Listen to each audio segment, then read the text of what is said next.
Basically, they saved my life, and it's just my way of giving something back. Hi, my name's Matt Wiltshire. I volunteer in ICU and also I volunteer in the emergency department.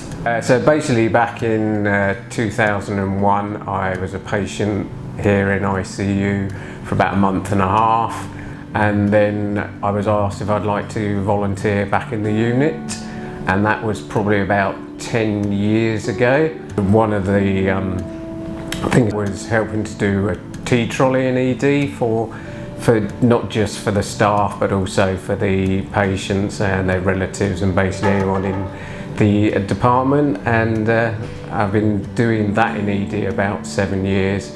Basically, they saved my life, and it's just my way of giving something back. I know compared to what they did for me, it's a very, very small thing that I'm giving back, but just to help the staff, help the hospital, I know what it's like to be a patient in ICU, chat to relatives if they want a bit of my experience or feedback.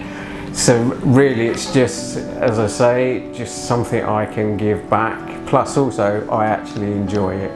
It sounds simple, but it actually makes a big difference. If it's something that you want to give back, not perhaps because you've been in the hospital here, but just generally it's helping the community, the hospital, I thoroughly recommend it, and the staff here are brilliant and so welcoming.